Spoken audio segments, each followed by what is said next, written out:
Buen día, chicos de primer año de bachillerato. Estamos en nuestra semana 29 y en este día vamos a ver el contenido 1.10, ángulo de elevación. En la clase anterior hemos visto el ángulo de depresión y en este día vamos a ver la definición del ángulo de elevación.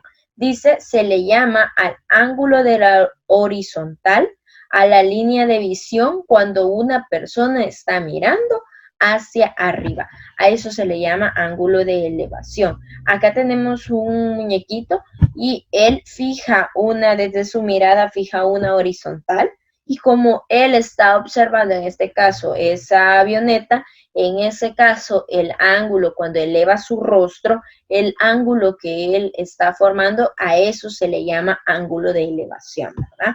Luego de eso lo vamos a practicar. En este problema me dice que un guardabosques quiere calcular la altura de un árbol y para ello se coloca a 7 metros de la base del árbol y observa la punta de este con un ángulo de 74 grados. Si la altura del guardabosque es 1.6 metros, ¿cuál es la altura del árbol? Muy bien. Todo va a depender también de que hagamos un buen dibujo, así que te pido que lo leas el problema más de una vez y vayas haciendo un pequeño dibujo, un pequeño boceto, ¿verdad? Para que vos te ubiques con los datos que tenés y los datos que te piden. Es muy importante que nosotros aclaremos lo que nos piden. En este caso dice que quiere calcular la altura de un árbol. Para ello se coloca a 7 metros de la base. La distancia que va a existir desde el árbol hasta el hombre son 7 metros. Luego, el ángulo de elevación con el que él observa la punta del árbol es de 74 grados. En este caso, también me dicen que el hombrecito mide 1.6 metros. Muy bien. Así que el bosquejo nos quedaría así como ustedes lo están observando. Aquí está el guardabosque. Él observa la punta del árbol, dice, con un ángulo de 74 grados.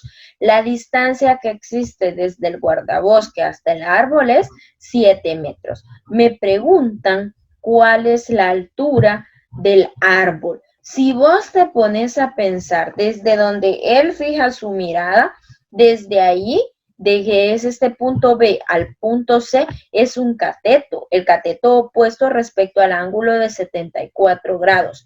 Al caer esto verticalmente, pues se me forma el ángulo de 90 y es lo que me va a permitir a mí saber que tengo un triángulo rectángulo y puedo aplicar razones trigonométricas. Pero si yo encuentro la medida de CB, ese cateto, yo estoy obteniendo la altura desde la punta del árbol hasta aquí. No está contemplado esta otra parte que va desde el suelo hasta el punto B. Por eso es muy importante lo que nos dice que cuánto mide el guardabosques.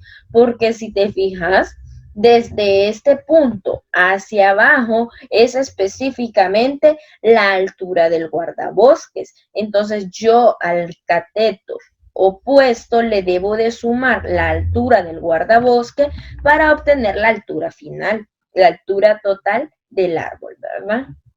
Así que como yo intento buscar CB o BC, pensá en una razón trigonométrica. Él es el opuesto, 7 metros es el adyacente y la hipotenusa es AC.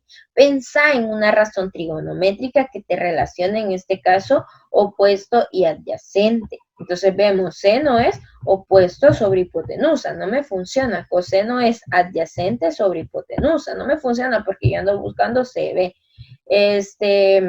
Tangente. Tangente es opuesto sobre adyacente. En ese caso solo tengo una incógnita y estoy relacionando la incógnita a aquella que me están solicitando. Entonces decimos, tangente de 74 grados es igual a BC sobre 7, ¿verdad? Opuesto sobre adyacente. En este caso, como yo estoy buscando BC, en este caso 7 está dividiendo, me está estorbando, yo quiero despejar, él está dividiendo, pasaría a multiplicar y me quedaría 7 por la tangente de 74, que ese resultado es 24.41. Así que podemos decir que al valor de BC hay que sumarle, recordemos, esta no es la respuesta final, porque yo necesito sumarle todavía la altura del guardabosque. Así que podemos decir 24.4 más 1.6, ese resultado aproximadamente, bueno, en este caso sí, porque acá hemos tomado solo un decimal, este es 26 metros. 26 metros sería la altura del árbol, la altura total, ¿verdad? 24, no, 24.4 es la altura que existe desde B hasta C. Ahí todavía me falta una parte que va desde el suelo hasta cierta medida donde el hombre fija su mirada, ¿verdad? Así que esto es todo por el problema inicial, pero vamos a recordar la definición. Dice, si un observador se encuentra por debajo de un objeto, al ángulo que se forma entre la línea horizontal imaginaria y la línea de visión hacia el objeto se le llama ángulo de elevación. Por ejemplo, dice del gráfico del problema inicial, el ángulo de elevación es ángulo CAB, ¿verdad? Que era este. En ese caso, pues por esta ocasión damos por finalizado este tema. Recuerden repasar las razones trigonométricas, intentar memorizarte las 6 y así como el uso práctico de ellas. Muchas gracias por la atención brindada.